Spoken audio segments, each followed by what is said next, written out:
पुण्यामध्ये नवले पुलावरती अपघात झाला आणि त्यानंतर खरं तर एक वेगळ्या अँगलने नेहमीच तुम्ही एक महाराष्ट्रात प्रसिद्ध असता एक प्रसिद्ध नृत्यांगना, मात्र आता एका वेगळ्याच कारणानं तुम्ही चर्चेत आलाय. कसं एकंदरीत प्रकरणाकडे तुम्ही कशा अँगलने बघताय? मी काय त्यात दोषी नाहीये, हे पोलिसांनीही सांगितलंय.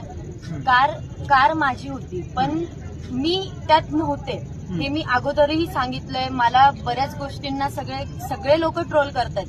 कोण काय म्हणतंय आता मी लक्ष देत नाही. उलट मी म्हणाल अजून ट्रोल करा, कारण पोलिसांनी अगदी स्पष्ट सांगितलंय. सीसीटीव्ही कॅमेरे चेक केलेत, सगळं चेक केलंय.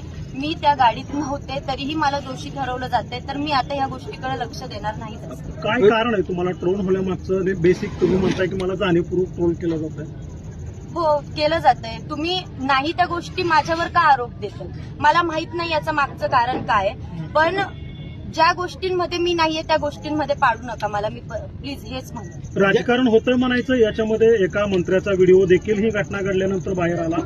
थेट ते मंत्री असं म्हणतात एका पोलीस अधिकाऱ्याला की गौतमी पाटलांना उचलणार आहे की नाही. म्हणजे काय एकंदरीत कसं बघता यामध्ये? दादांना जे वाटलं ते दादा बोलले. तो ज्याचा त्याचा वैयक्तिक प्रश्न आहे, कोणाला काय बोलायचंय.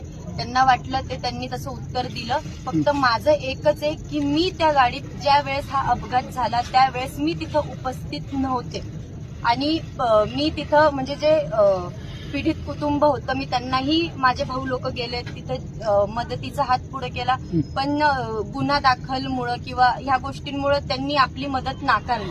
म्हणून मी तिथून पळत आले. जे आपलं चाललंय कायदेशीर ते चालणार. पण त्या मंत्र्यांच्या फोन नंतरच मग कुठेतरी तुम्हाला पोलिसांची नोटीस आली, तुम्हाला पोलीस ठाण्यात जावं लागलं.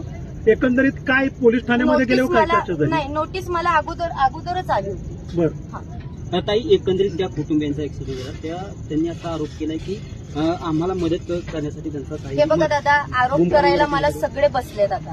असं नाहीये. मी प्रत्येक वेळेस मीच ट्रोल होत असते. माझी सुरुवातीपासून आतापर्यंत मी ट्रोल मध्येच चालली आहे. जो तो येतं बोलून जातं. आता याच्याशी सगळं जे असेल ते सगळं न्यायाने सगळं व्यवस्थित. तर मग पोलीस ठाण्यात तुम्ही गेल्यानंतर काय चर्चा झाल्या? तिथं काय नेमकं तुम्ही पोलिसांना कसं सहकार्य केलं आणि काय तपासणी किंवा काय जबाब घेण्यात आले? पोलिसांना पूर्णपणे सहकार्य आहे. जे काही दोषी असतील त्यांना पूर्णपणे नक्की शिक्षा मिळावी.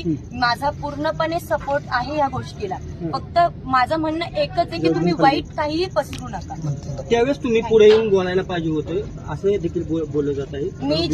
मी ज्यावेळेस तिथं माझ्या भाऊ लोकांना पाठवलं, जसे रिप्लाय आम्हाला आले त्यावरनं मला वाटलं की मी भाऊ माझेच भाऊ होते त्यांना पाठवलं. मला असे रिप्लाय आले त्यामुळे मी